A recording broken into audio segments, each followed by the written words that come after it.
तो एक बहुत बड़ी स्ट्रेटेजिक इन्वेस्टमेंट की बात हो रही है जिसमें इम्पॉर्टेंट डेवलपमेंट ये है कि यू एक मेजर इंफ्रास्ट्रक्चर प्रोजेक्ट होगा जो कि गल्फ ममालिक को और अरब ममालिक को रेलवे के ज़रिए कनेक्ट करेगा इंडिया के साथ एंड शिपिंग लेन्स के ज़रिए कनेक्ट करेगा। एक फ़्लाइट, पाकिस्तान की फ़्लाइट जो कि इंडिया की एयर स्पेस में तकरीबन मेरा ख्याल है 10 मिनट तक वहां पर रही है। ऊपर आपके जवान बच्चे हैं, वो पेट्रोल और माचिस हाथ में लेके फिर रहे हैं। वो कहते हैं हम तो जला के राख कर देंगे पाकिस्तान को, तालियां बजा रहे हैं। क्या यूएस नेशनल सिक्योरिटी एडवाइज़र जो है जेक सुलिवन वो सऊदी अरब आ रहे हैं जहां पे इंडिया के national security advisor Ajit Doval साहब और यूएई के जो नेशनल सिक्योरिटी एडवाइज़र हैं वो भी पहुंच रहे हैं। फ़्लाइट है जो एक मरतबा फिर तो फ़्लाइटें इधर उधर आती जाती रही, बल्कि हमने तो देखा मिज़ाइल भी इधर उधर आते जाते रहते हैं, हमें तो पता ही नहीं चलता है कई घंटों बल्कि कई दिन के बाद भी समटाइम्स पता चलता है मिज़ाइल गिरिया होया किन्ने मारे मिज़ाइल, तो बाद में पता चलता है मिज़ाइल तो उधरों आया, तो फिर की करिए चुप करके बह जाओ।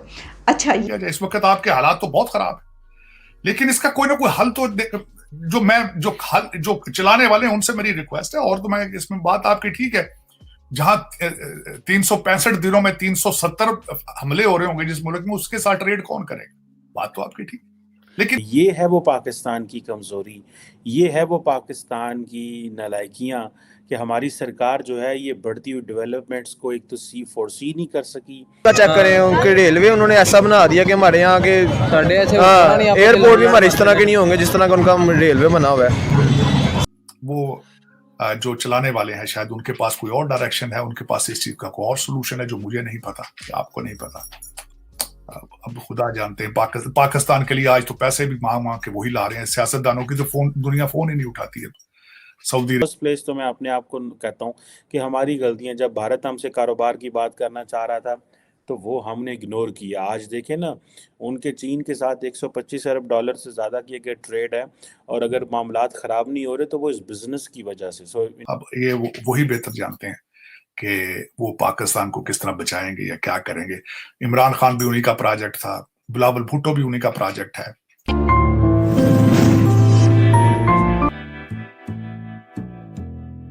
तो एक बहुत बड़ी स्ट्रेटेजिक इन्वेस्टमेंट की बात हो रही है जिसमें इम्पॉर्टेंट डेवलपमेंट ये है कि यूएस नेशनल सिक्योरिटी एडवाइज़र जो है जेक सुलिवन वो सऊदी अरब आ रहे हैं जहां पे इंडिया के national security advisor Ajit Doval साहब और यूएई के जो नेशनल सिक्योरिटी एडवाइज़र हैं वो भी पहुंच रहे हैं। और मज़े की बात यह है कि आपको पता है कि जो लार्जली सऊदीज़ जो हैं वो जिस तरह वो चाइनीज़ इन्फ्लुएंस में चले गए हैं, अमेरिकन्स को इस चीज़ की टेंशन होगी कि ये जो I2U2 का जो एक प्रोजेक्ट बनाया था उसमें इन्होंने इज़राइल को डाला था। तो वो ये समझते हैं कि हमें इज़राइल को थोड़ी देर साइड पे हटा के अरब स्टेट्स और इंडिया के साथ मिलके एक ग्रैंड जो स्ट्रेटेजिक इन्वेस्टमेंट प्रोग्राम लेके आना चाहिए जो कि एक मेजर इंफ्रास्ट्रक्चर प्रोजेक्ट होगा जो कि गल्फ ममालिक को और अरब ममालिक को रेलवे के ज़रिए कनेक्ट करेगा इंडिया के साथ एंड शिपिंग लेन्स के ज़रिए कनेक्ट करेगा। अब जारी बात है कि सारे मिडल ईस्ट में तो चलेंगी शिपिंग और सॉरी रेलवे होगा, लेकिन इंडिया को वो शिपिंग लेन के ज़रिए कनेक्ट करेंगे। ये है वो पाकिस्तान की कमज़ोरी, ये है वो पाकिस्तान की नालायकियाँ कि हमारी सरकार जो है ये बढ़ती हुई डेवलपमेंट्स को एक तो फोर्सी नहीं कर सकी। इंडिया से हमने अननेसेसरी जो एक जिसे कहते हैं ना कॉन्फ्लिक्ट को इतना लंबा कर लिया कि आज जब हम बात भी करना चाहते हैं इंडिया से तो वो हमसे बात नहीं करना चाह रहे। सो एट फर्स्ट प्लेस तो मैं अपने आप को कहता हूँ कि हमारी गलतियाँ, जब भारत हमसे कारोबार की बात करना चाह रहा था तो वो हमने इग्नोर किया। आज देखें ना, उनके चीन के साथ 125 अरब डॉलर से ज़्यादा की एक ट्रेड है और अगर मामलात ख़राब नहीं हो रहे तो वो इस बिज़नेस की वजह से। सो रहेगा। अभी जैक सुलिवन और भारत के जो नेशनल सिक्योरिटी एडवाइज़र हैं वो मिल रहे हैं। अब ये जो चीज़ें हैं, ये कहा जा रहा है कि सऊदी अमेरिका के अपने ताल्लुकात भी सऊदी अरब से कोई इतने मुनासिब नहीं है। सो बायलैटरल रिलेशंस भी डिस्कस करने वाले हैं और बाकी जो मल्टीलैटरल रिलेशंस भी डिस्कस होंगे। बिहाइंड द सीन जो इम्पोर्टेंट चीज़ है कि वो जो I2U2 के प्लेटफॉर्म के ऊपर जिसमें इंडिया, इज़राइल, यूएई اور امریکنز ہیں وہ پہلے ڈسکس کر چکے ہیں آج سے کوئی 1.5 سال پہلے کہ ہمیں کوئی اس طرح کی انیشیٹو لینے چاہیے. اب یہ جو اسٹریٹجک انفراسٹرکچر کے پروجیکٹس ہیں مڈل ایسٹ میں، اب اس میں ظاہری بات ہے چائنا کو وہ باہر رکھنا چاہتے ہیں، چائنیز انفلوئنس کو کم کرنا چاہتے ہیں، مڈل ایسٹ میں وہ انویسٹمنٹس کرنا چاہتے ہیں، انڈیا کا وہ رول لینا چاہتے ہیں. سو ڈیموگرافک ڈیویڈنڈ انڈیا کو مل رہا ہے. G20 میں سب سے زیادہ تیز پاپولیشن فاسٹسٹ گروئنگ اکانومی ہے انڈیا، تھرڈ لارجسٹ کی پاسبلٹی ہے 2030 تک. 2030 is not that far away, یہ 5 سال کی بات ہے.